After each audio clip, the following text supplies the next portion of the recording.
미얀마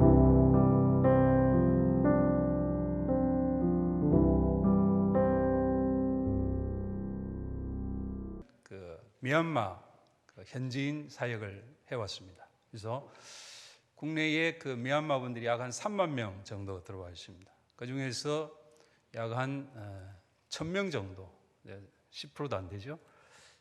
그분들이 이제 예수 믿고 있는데 완전히 미전도 종족이죠. 그래서 그분들 대상으로 국내에 유학생들이 많습니다. 석사, 박사 과정 학생들.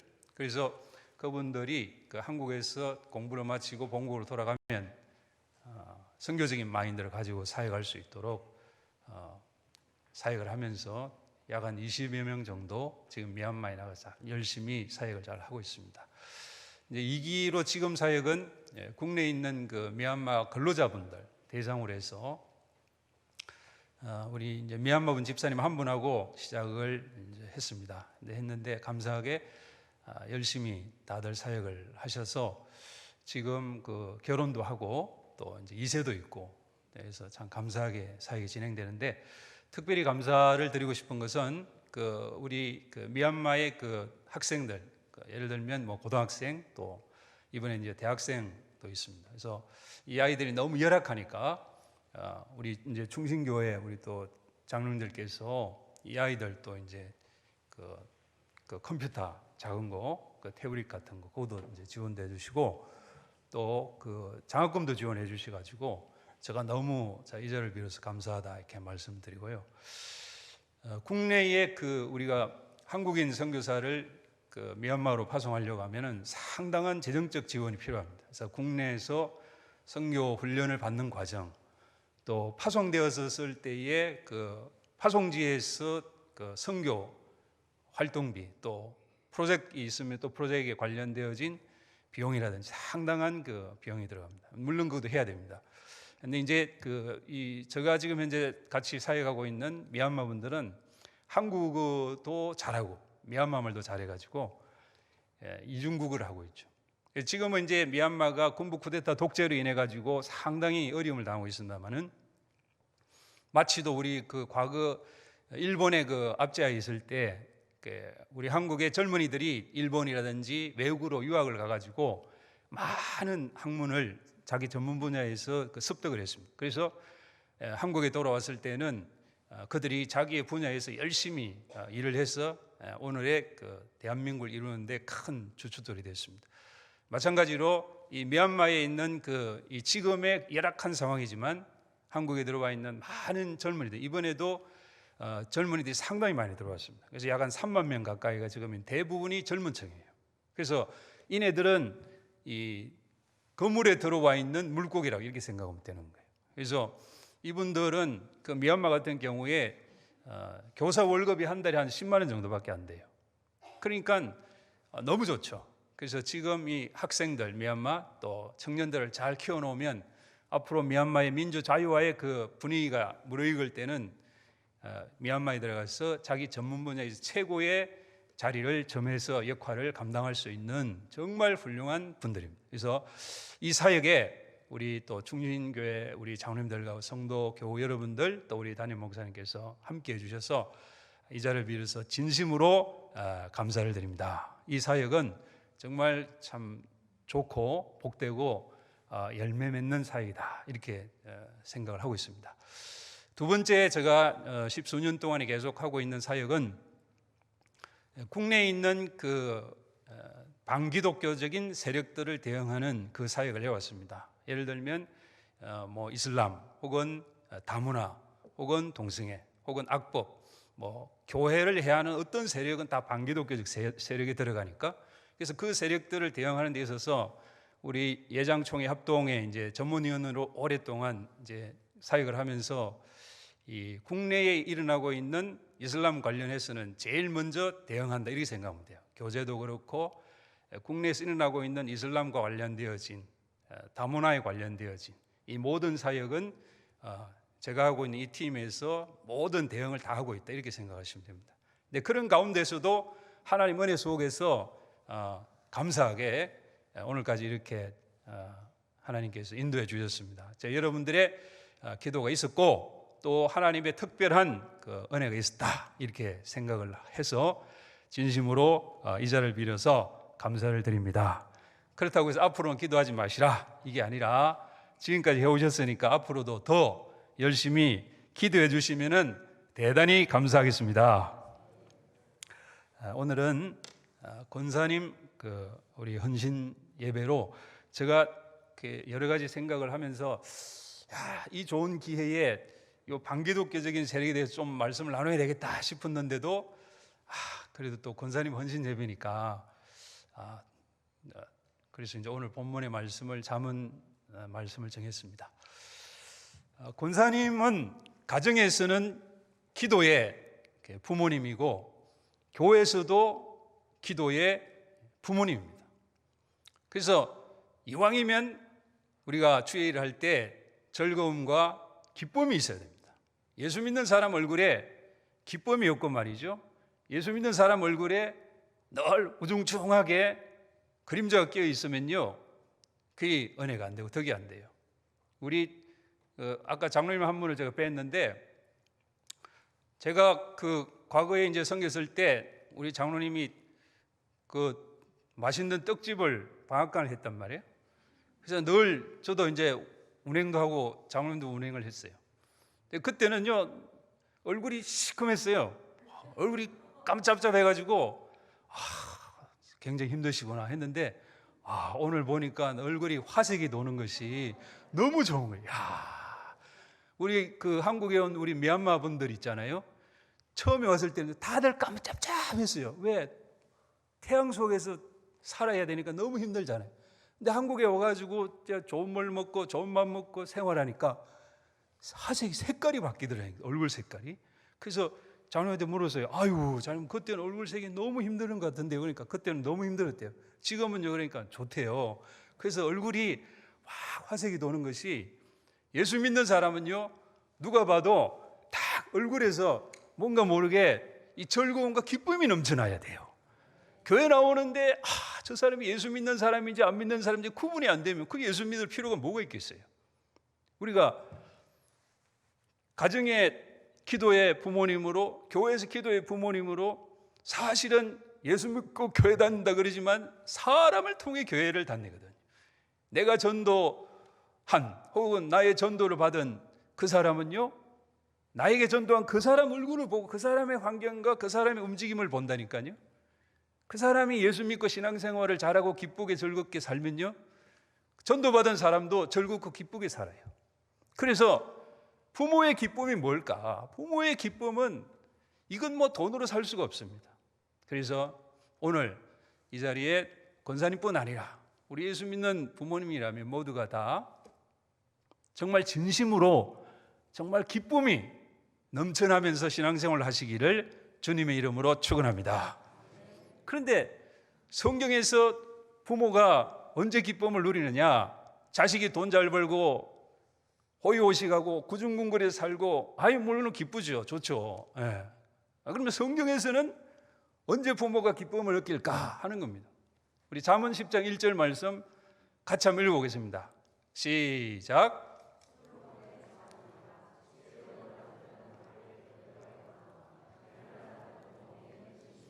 아멘. 여기 부모의 기쁨은 언제 생긴댔죠? 자녀가 지혜로울 때. 자녀가 지혜로울 때. 그럼 예를 들어서 자녀가 잘 배우고 잘 살고 잘 먹고 잘 입고 건강하고 그 역시 부모가 기뻐요. 그렇지만 그러면 자녀가 가난하고 못 배우고 명예도 권세가 없을 때는 그러면 부모는 기쁘지 않느냐?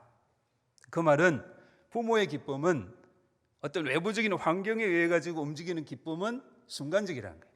성경에서 말씀하고 있는 부모가 누리는 이 기쁨의 본질, 가장 중요한 것은 뭔가? 자녀가 지혜로울 때. 그럼 여기서 말하는 지혜가 뭔가? 여러분 성경을 보다 보면요, 지식도 있고 지혜도 있고 명철도 있고 여러 단어들이 나와요. 근데 사전을 우선 찾아보면요, 지식은 뭐라고 설명하고 있는가 하면, 지식이라고 하는 것은 어떤 대상을 내가 배워서 혹은 관찰을 통해 가지고 알게 되는 것, 그걸 지식이라 그렇게 설명해요. 그러면 예를 들어서 더하기를 안다, 곱하기를 안다, 나누기를 안다, 뺄셈을 안다, 요거는 내가 배워가지고 혹은 또 관찰을 통해서 내가 알게 되는 거, 이걸 지식이란다는 거예요. 그럼 지혜는 뭔가? 지혜라고 하는 것은 어떤 사물의 이치를 잘 깨달아가지고 어떤 일을 하는데 아주 정확하게 일을 처리하는 이 정신적인 능력, 그걸 지혜라고 한단 말이에요. 저 사람 아주 일 잘한다, 정말 저 사람 일 잘한다 그럴 때 저 사람 지식롭게 일 잘한다 그런 말 안 하지. 저 사람은 지혜롭게 일 잘한다 이렇게 하지. 그렇습니다. 그럼 명철은 또 뭐인가 그랬을 땐 명철은 잘 분별하는 거라는 거죠. 그러면 성경에서 말씀하고 있는 지식은, 성경에서 말씀하는 지혜는, 성경에서 말씀하는 명철은 뭘까? 세상에서는 지식과 지혜와 지식을 명철을 그렇게 설명하고 있는데 성경에서 말씀하고 있는 지식이라고 하는 것은 잠언 1장에 여호와를 경외하는 것이 지식의 근본이다 이렇게 말씀하고 있습니다. 잠언 9장에 보면요, 여호와를 경외하는 것이 지혜의 근본이다 이렇게 말씀하고 있습니다. 그러니까 자녀가 지혜로우려고 하면은 어떻게 해야 된다는 거죠? 하나님을 경외해야 된다는 것입니다. 하나님을 경외해야 여러분의 자녀손들이 똑똑하고 잘 배우고 지혜롭게 된다는 거예요. 그 자녀가 어떻게 하나님 경외하지 않는 상태에서 잘 배우고 지혜로우면요 위험해요. 그게 요즘에 드러나잖아요. 사기를 쳐도요, 많이 배우고 잘 배운 사람은요 사기를 쳐도 크게 쳐요. 사기를 쳐도. 그렇잖아요. 왜? 어떻게 하면 내가 세금을 적게 낼까? 어떻게 하면 내가 저놈 덩쳐먹어가지고 돈을 뺏어먹을까? 그러니까 맨날 그 얘기만, 그 생각만 하게 되니까 머리가 보통 비범한 게 아니야. 그러니까 그거는 하나님 없이 비범하니까 이건 골치 아픈 거야. 그러니까 성경은 뭐라 그러죠? 여호와를 경외하는 것이 지식의 근본이고 여호와를 경외하는 것이 지혜의 근본이다 그렇게 말씀하는 거예요. 그래서 잠언 1장에서는 여호와를 경외하는 것이 지식의 근본이요, 잠언 9장에서는 여호와를 경외하는 것이 지식의 근본이라고 그랬어요. 그래서 잠언 2장에 가서 보게 되면요, 이 하나님을 경외하게 되면 어떻게 되느냐? 여호와를 알게 된다 그렇게 말씀하고 있어요. 그러니까 내가 하나님을 알도록 아이를 양육을 해야 되는데, 야, 이거 어떻게 하면 내 아이가, 자녀손들이 하나님을 알게 될 것인가? 그런데 성경은 뭐라고 했죠? 하나님을 경외하게 하면은 여호와를 알게 된다 이거예요. 그러면 여호와를 경외하는 것이 뭐냐?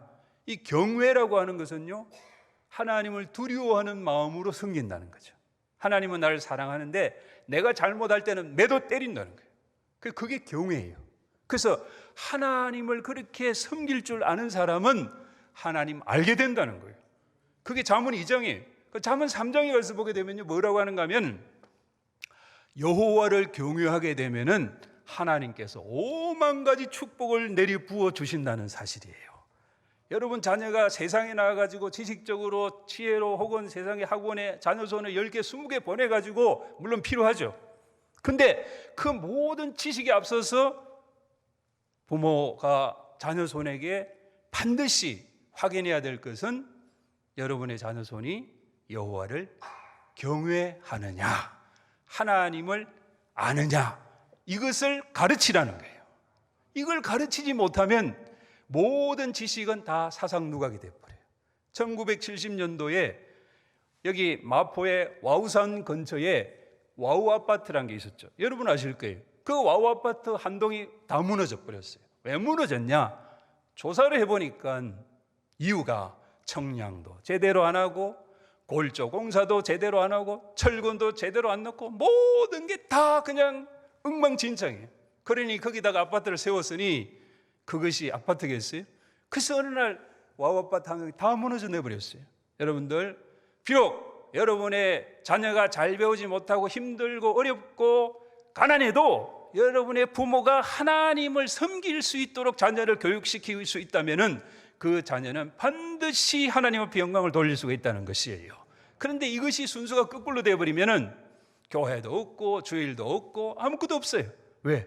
내 자식이 잘해야 돼요. 그래서 초등학교 때, 중학교 때, 고등학교에 교회생활 잘하다가 고3만 되면 어떻게 된 바인지 교회를 안 나와. 왜? 엄마 아빠한테 물어봐. 왜 여러분 누구누구는 왜 교회 안 나와요? 그러면 아유 고3인데요 바빠요. 고3 시험 치르고 나서 대학교 지나고 나서 교회 갈게요. 천만의 말씀. 하나님 그때 기다려 준대요. 여러분들은 반응이 없는 거 보니까 아마 그리 안 하시는 것 같아요. 굉장히 좋은 거예요. 그 굉장히 좋은 거예요. 근데 제가 보니까 대부분 그런다면, 또 어떤 분은 아이고 집사님 이거 교회에서 이 일을 해야 되는데요. 좀 이거 좀 해야 돼요. 그러면 목사님 제가 은퇴하고 나서 하겠습니다. 왜 은퇴하고 나서 시간 남아돌 때, 천만의 말씀. 하나님은요, 여러분 시간 남아돌 때 하나님 여러분 안 불러요. 왜? 하나님은요, 우리가 남는 시간, 우리가 남는 거 뭐 이렇게 들여가지고 하나님 하는 거 아니에요. 하나님 일이라고 하는 것은 하나님이 우리가 힘들고 어려운 걸 알면서도 불구하고 그 없는 시간을 쪼개어가지고 하나님 섬기기를 하나님은 보고 있는 거예요. 어렵고 힘든 가운데서 하나님을 섬길 줄 아는 사람은 그 사람에게 풍성이 부어져도 하나님 잘 섬겨요. 그런데 풍성이 부어져도 하나님 섬기지 않는 사람은 가난해져도 하나님 섬기려고 하면 참 힘들어요. 여러분, 환경과 여건이 좋다고 생각이 들면 지금 하나님 경외하는 걸 열심히, 하나님 아는 것을 열심히 하시기를 바랍니다. 여러분 자녀 손들에게 그렇게 가르치라는 거예요. 그래야 하면 부모는 어떻게 된다고요? 기쁨이 된다는 거예요. 부모는 즐거움을 느낀다는 것입니다. 여러분, 그러면 성경에서 우리가 부모가 자녀를 잘 양육해가지고 하나님 알게 해가지고 부모가 기쁨을 누리는 경우가 많습니다. 몇 가지 경우를 제가 몇 분에 맞추면 되죠? 지금 시작도 안 했는데 5분이 돼버렸습니다. 지금 4시 5분인데 우리 시간이 1시간이죠? 1시간이. 그럼 하여튼 최대한 빨리 마쳐야 되겠습니다. 그 성경에서 말이죠, 여러분들, 그 부모가 자녀를 잘 양육해가지고 부모가 기쁨을 누리는 경우를 몇 가지 말씀을 좀 나누고자 합니다. 오늘은 부모의 기쁨과 근심 두 가지를 하려고 하면은 오늘 밤샘을 해도 안 돼요. 그래서 오늘은 부모의 기쁨에 대해서 말씀을 나눌 거예요. 첫 번째 경우에는요, 저건 누구 같아요? 아브람, 아시예요. 아브람. 그 다음에 아들은 이삭이에요. 자, 여기 말씀 같이 한번 읽어보겠습니다. 시작.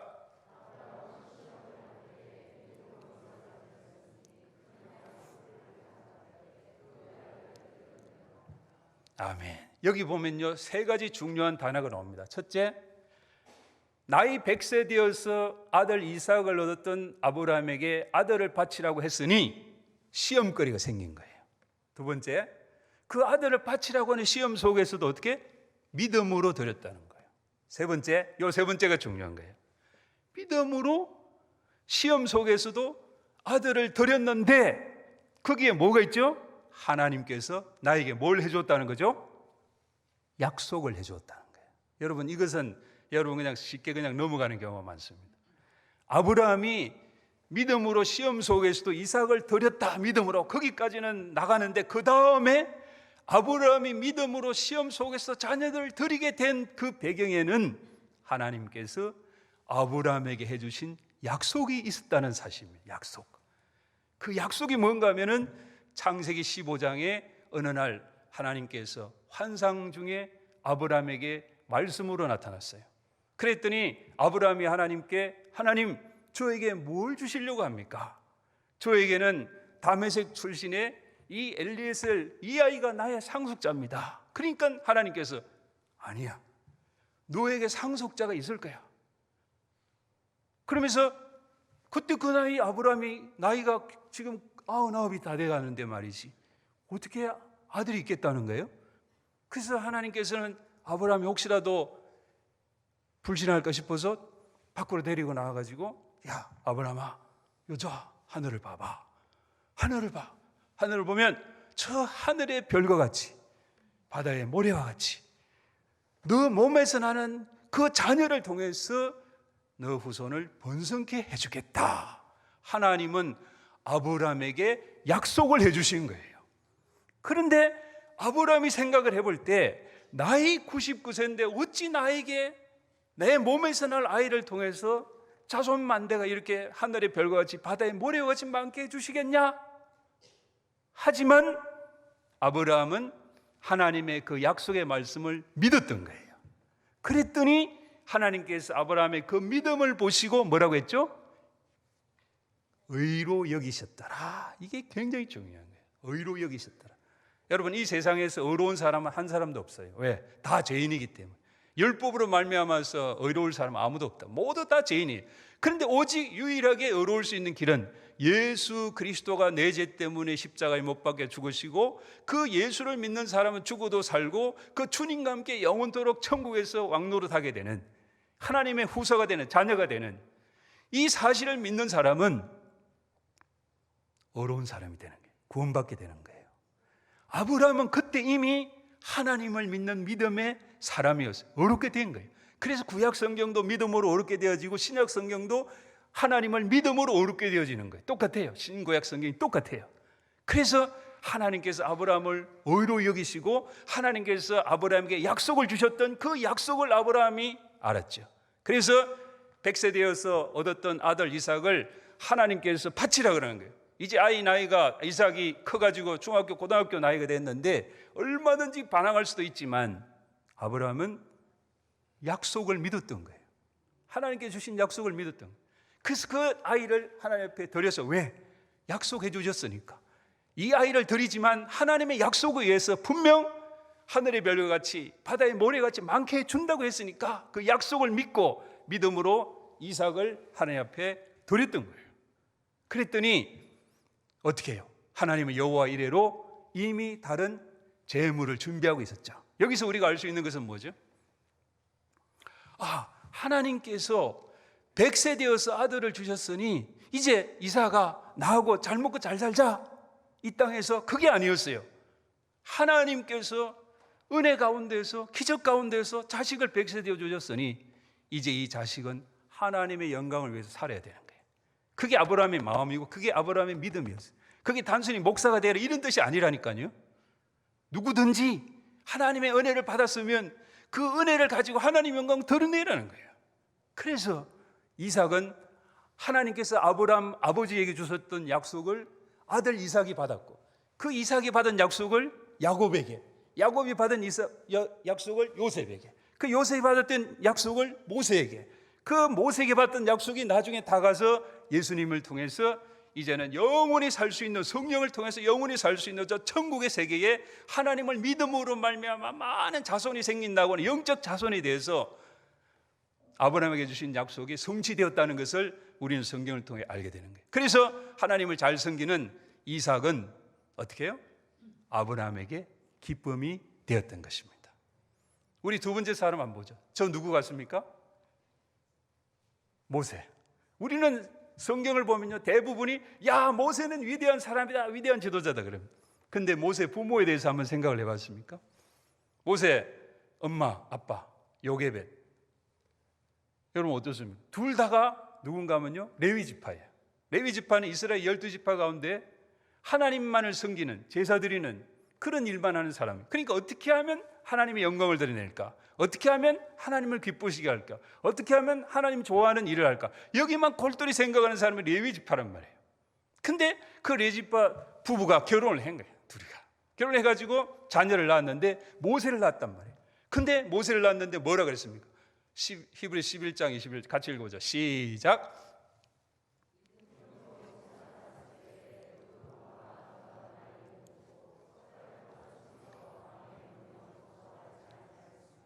아멘.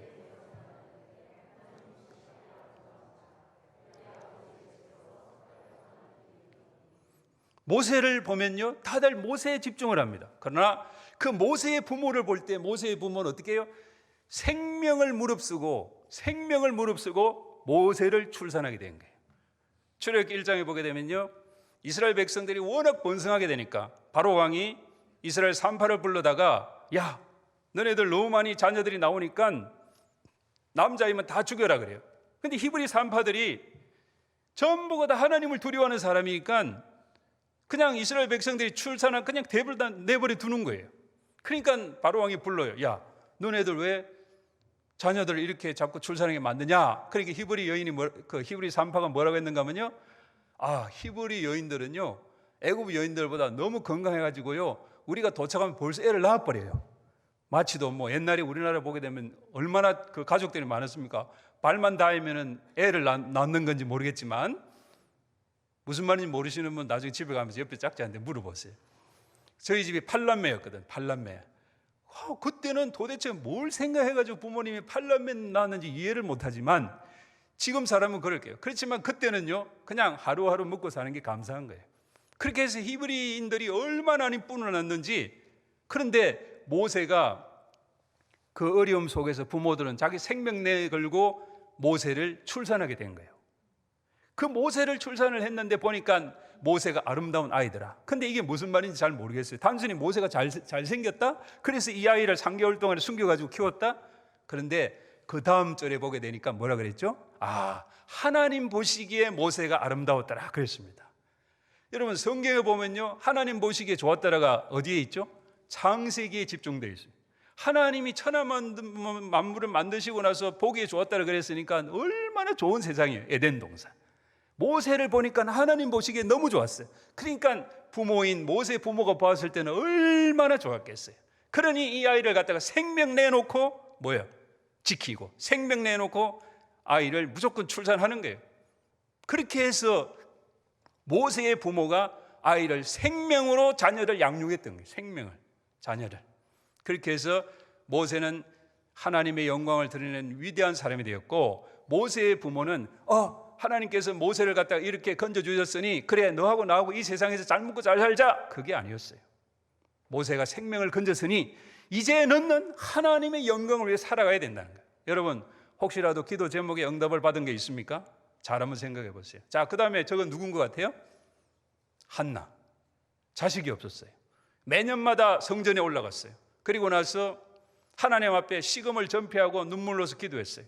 그러니까 엘리 제사장이 왜 그러냐? 자녀가 없어요. 그래? 그냥 가라. 너에게 자녀가 있을 거야. 한나가 엄청나게 기도해가지고 자녀를 얻었어요. 그래서 하나님이 들으셨다 그래가지고 이름이 사무엘이라고 그랬잖아요. 사무엘이 됐는데, 그러면 한나가 사무엘을 기적 가운데 얻었으니 야, 너 나하고 이 땅에서 잘 먹고 잘 살자? 그렇게 하지 않았어요. 하나님께서 은혜 가운데 사무엘을 주셨기 때문에 너는 은혜 가운데 얻은 자식이니까 너는 하나님의 영광을 살아야 돼. 그러니까 너가 뭐 목사가 되는 이런 문제가 아니라니까요. 그래서 사무엘은 결국은 사사가 되었고 훌륭한 선지자가 됐습니다. 그래서 이 자녀가 하나님을 잘 섬기니까 부모에게는 엄청난 기쁨이 되었죠. 저 누군 것 같아요? 디모데. 여러분, 디모데의 부모가 누구죠? 엄마는 유니게, 외조모 할머니는 로이스. 어릴 때부터요, 디모데에게 성경 공부를 열심히 시켰어요. 그리고 여호와 경외하는 거, 하나님 알게 하는 거 열심히 시켰어요. 그래서 디모데가 훌륭하게 성장했습니다. 그래서 디모데 부모가 그러면 야, 디모데, 너 이게 이제 뭐 잘하는 것 같아, 똑똑한 것 같아, 너 나하고 이 땅에 잘 먹고 잘 살자, 그랬을까요? 아니에요. 너가 하나님의 영광을 위해서 이렇게 하나님 말씀에 양육을 받고 하나님을 알게 되었다면 너는 하나님 영광을 위해서 살아가야 된다는 거예요. 그래서 디모데는요, 바울 사도가 뭐라 그랬습니까? 나의 아들 디모데라 그랬습니다. 바울은요, 자기 아들을 디모데를 아들로 불렀어요. 아들. 그랬습니다. 그래서 디모데는요, 훌륭한 믿음의 사람이 되었죠. 디모데가 하나님을 잘 섬기니까 부모에게는 엄청난 기쁨이 되었어요. 바로 이런 기쁨을 여러분들이 누려야 된다는 거예요.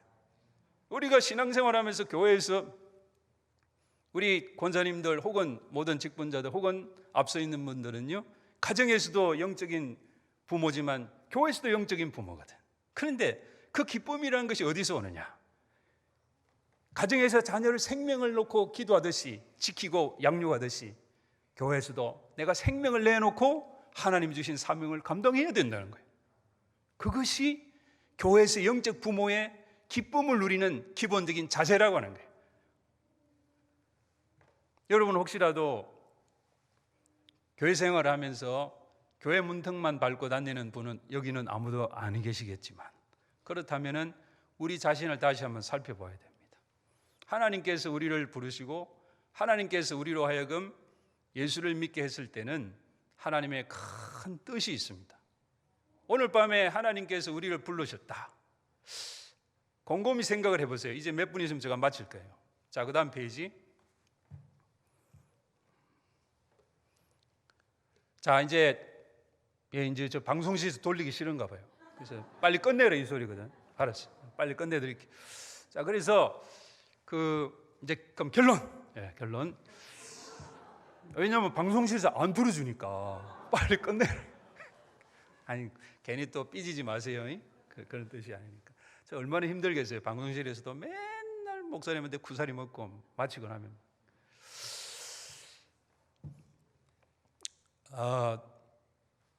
요셉이 있네. 저 요셉이에요. 요셉이는요, 부모가 형제들이 그 요셉이 어릴 때부터 막 하대를 해가지고 괴롭혔지만은요, 요셉이는 원망불평 안 했어요. 그래, 형제들이 요셉을 팔아먹었지만, 노예로 팔아먹었지만 형들을 원망하지 않았어요. 요셉이 애굽의 바로 왕의 일을 하면서 신하로서 종으로서 일을 하면서도 억울한 일을 당해도요, 감옥에 갇혔지만 원망불평 안 했어요. 그렇게 해서 결국은 애굽의 총리가 되었을 때 형제들을 만났어요. 형제들이 보니까 요셉이가 국무총리가 되어 있는 거예요.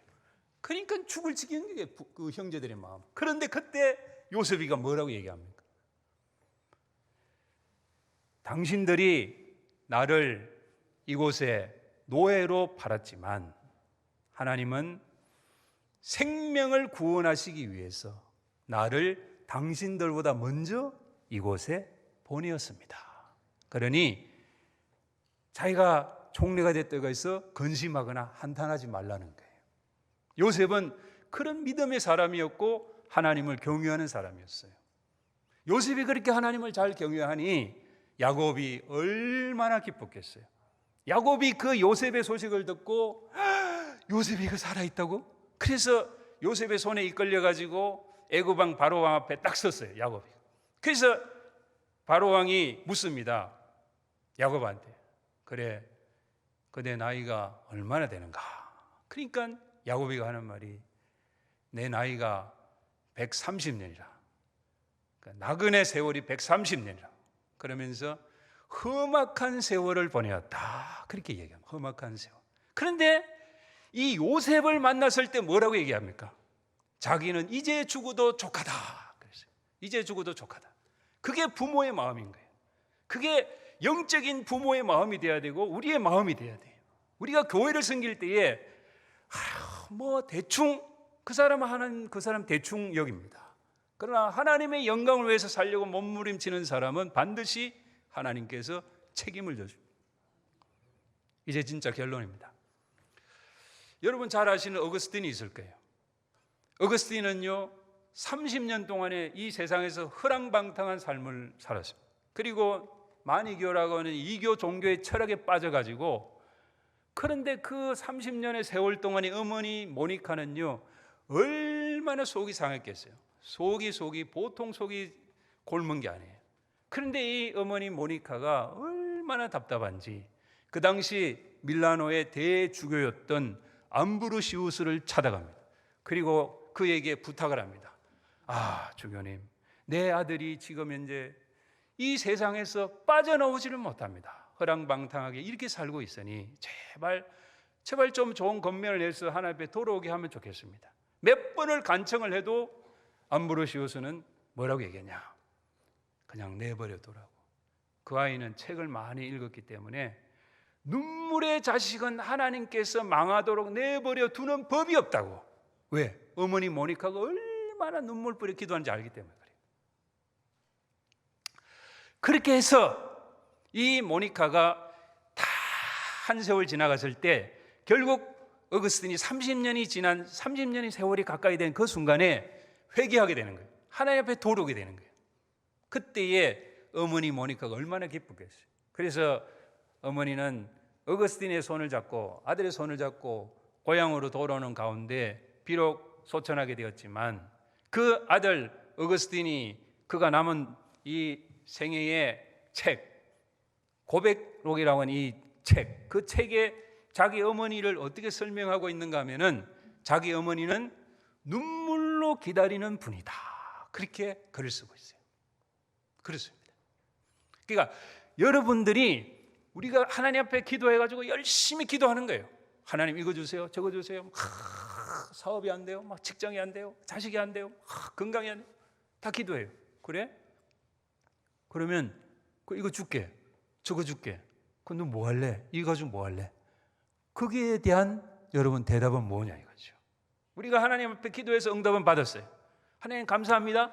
그냥 내 감사한 거 얼마 내고, 뭐 물질 축복을 받았다? 그럼 뭐 열에 하나 쭉 내요.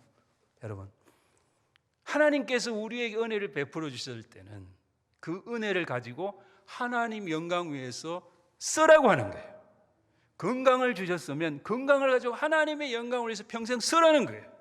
재물을 주셨으면 하나님의 영광을 평생 쓰라는 거예요. 자녀를 주셨으면 이 자녀를 통해 하나님의 영광을 평생 쓰라는 거예요. 마태복음 13장에 천국에 대한 장이 나오죠. 어떤 농부가 있었는데 밭을 보니까 그 밭에 너무 소중한 금은 보화가 숨겨져 있던 거예요. 집에 돌아가서 자기의 전 재산을 다 팔아가지고 그 밭을 샀더라 그랬습니다. 왜 그랬을까요? 인생에서의 가장 귀중한 보화 누구죠? 하나 둘 셋 하면 같이 대답합니다. 하나 둘 셋. 바로 예수님. 인생에서 가장 보화되는 예수 그리스도를 발견했다면 우리의 삶은 어제의 삶이 오늘이 아닌 거예요. 우리의 삶은 저 천국 하늘을 보면서 오늘을 살아야 이게 정상적인 예수 믿는 사람이에요. 여러분, 한 사람 한 사람은요 엄청난 폭발력을 가지고 있는 예수 믿는 사람이에요. 그럼에도 불구하고 우리가 주일날 예배당 문턱만 닳고 있다면 오늘 다시 한번 우리 자신을 생각을 해보시면 좋겠습니다. 오늘 밤 하나님께서 우리를 불러서 그래 너는 이 땅에서 뭐 하다 왔냐? 라고 물었을 때 우리가 하나님 앞에 나는 이거 하다가 왔다라고 자랑할 수 있는 그 자랑거리가 한 가지 이상은 있어야 되지 않겠습니까?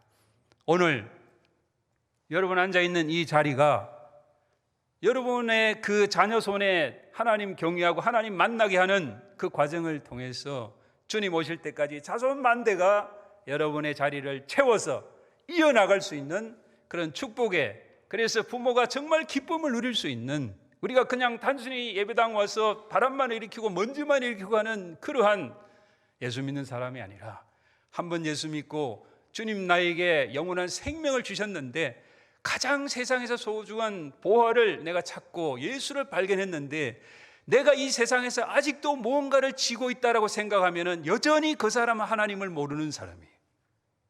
여러분, 그 손을 한번 놔보세요. 그러면은 천하 만물을 만드신 창조주 하나님께서, 우리의 주인이신 그 하나님께서 우리도 창조주와 함께 이 세상을 누리는 것에 끊는 것이 아니라 천국의 이 소망을 누리는, 천국에서 왕으로서 주님과 함께 누릴 수 있게 될 겁니다. 오늘 여러분들이 남은 여생 정말 하나님 앞에 영광을 돌리시고 그냥 예수 믿는 사람이 아니라 누군가 하나님께서 여러분을 집어서 물었을 때 나는 이거 하다 왔습니다, 자랑할 수 있기를 주님의 이름으로 축원합니다. 사랑의 아버지 하나님, 우리가 인생을 살면서 너무나 연약하고 너무나 부족하고 너무나 많은 은혜를 받고 너무나 많은 기적을 체험하고 너무나 많은 응답을 받았지만, 그러나 그 하나님의 응답을 통하여 하나님의 영광을 드러내라고 했지만 우리는 여전히 과거의 삶에 매여 있는 것이 아닌가. 오늘 이 시간을 통해서 정말 가정에서 부모로, 교회에서 영적 부모로서 주님 주시는 진정한 이 여호와 하나님을 알게 함으로 말미암아 누리는 이 기쁨을 누려서 하나님 앞에 섰을 때 잘했다 칭찬받는 저희들의 모든 하루하루의 삶이 될 수 있도록 붙들어 주시옵소서. 감사드리오며 예수님의 이름으로 기도드리옵나이다. 아멘.